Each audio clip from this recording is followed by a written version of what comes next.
Hey everyone, Scardymo's back online. So I haven't uploaded a video in quite a while now.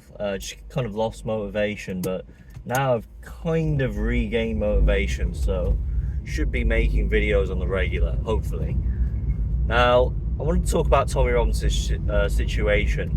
So as you guys know, he's facing charges, Terrorism Act 2000. I mean, the whole thing, if I can summarize the whole thing and boil it down to a single nutshell, it's basically state intimidation. It's the state acting in a way to intimidate Tony Robinson so far as to scare the British people. They want to do this to use him as a sacrificial lamb in order to intimidate the British public. Is that if you stand against our narrative by, using this kind of mass United Kingdom movement, well, we're coming after you. Really goes to show the decay of trust between our establishment and the British people. The disconnect between our parliamentarians and the British public, it's really quite staggering. You can definitely tell none of our MPs are talking about Tony Robinson's totally unfair previous incarceration, and also the treatment by the judiciary and the authorities towards him throughout these court cases. None of the MPs, not even Rupert Lowe, none of the MPs are talking about it. This clearly is a two-tiered treatment of a journalist. And the only one who's talking about it is Nick Tinconi and Ben Habib. They're the only politicians, and also the small parties as well, small party leaders. But I just really think that, Tony Robinson's right. He said it, he spoke about this many times in his interviews, countless times.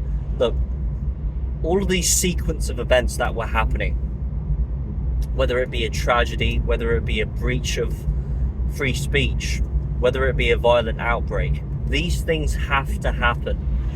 Tommy Robinson being locked up, Lucy Connolly being arrested, Peter Lynch losing his life, Charlie Kirk over in the States losing his life. I know it sounds really dark and grim, but all of these events that have unfolded, they have to happen in order for the British people to wake up. More and more people I'm seeing online, on social media, a lot of people, and even in real life as well, a lot of people are waking up. If you see all of those UTK movements, starting from the 1st of June, it was only about 20,000. I was there. 20,000 people came in central London. Then fast forward almost a year or two, I believe, it's a year. Come September the 1st, September, when was it? 13th. 2 million people. 2 million people in central London. That just really goes to show, and a lot of people could make it as well. That just goes to show that the tide is turning. So, we have to, I think we have to do things in harmony, both together, both like the patriot protest movements and also the political movements. Now, the political party I support, and a lot of you guys support, is Advance UK at this moment in time. It has to work in tandem with the patriot movement. So because if not, everything crumbles. But what I'm expecting Advance UK to do, once they get into power on day one, they have to make this kind of implement this kind of repeal act, this great repeal act, to repeal everything that Tony Blair, all of the decisions that he's made, and the policies that he's implemented, all of the destruction and decay that has infiltrated through our British society and the political atmosphere. It's just totally changed, and it has to be reversed. And one big thing that has to be changed is our judiciary. We don't have a fair judiciary. We don't have a justice system. It's called a legal system. That's what we have. Our Lady Justice, she's no longer blind. Her blindfolds have been taken off, have been yanked off from her eyes. And she has one eye looking one way and the other eye looking the other way. That just really illustrates the two-tierness in our justice system. That's why we get, people who rape 14-year-olds, illegal migrants in those hotels, committing SA offences, They get lesser sentences than people who, post naughty words, social media posts. I just can't believe the absurdity of our judiciary system. It's completely absurd. It's off the charts.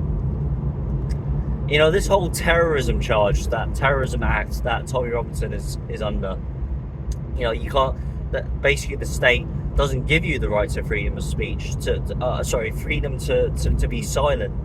You have to give over your PIN number, you have to give over your phone, your information, you have to answer every question that they give you, counter-terrorism forces. I believe this has to be repealed, in my opinion. This kind of treatment is totally unjust.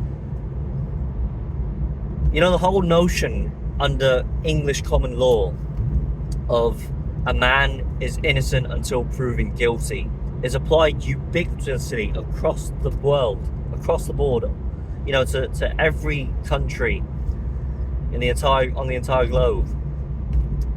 And this has to be exemplified by the country that founded it. How can it be that, the government takes on the stance that a man is guilty until we can prove his innocence? That's the way the police treat us. That's the way the judiciary treat us. Find me the man, I'll find you the crime. Find me, the suspect, and I'll make him look like the perpetrator. That's the way our justice system is looking like. And it has to be reversed. That's what I'm expecting Advanced UK to do. The justice system needs to be changed dramatically in order for things to happen. So we have to keep shouting louder. We have to keep speaking up. And it's the result of years and years and years and years of not speaking up that has resulted in this mess of the government slowly chipping away at our freedom. That's how precious freedom is. When you give them an inch, they take a mile.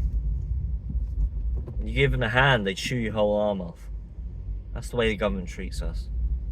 This is the way that Tony Blair's vision, he was a genius. His vision has finally come into fruition. And now we're talking about the issue of digital ID, and there's still so many people that haven't woken up to this whole thing. So we have to keep on fighting, we have to keep on pushing. We have to fight for Britain, we have to bomb for Britain. That's just what has to happen. Yeah, Tommy Robinson's situation is really quite serious. Really, really serious. But, yeah. Anyways, leave comments down below. I appreciate your time. And I'll see you in the next one. Guardian Most Clocking out.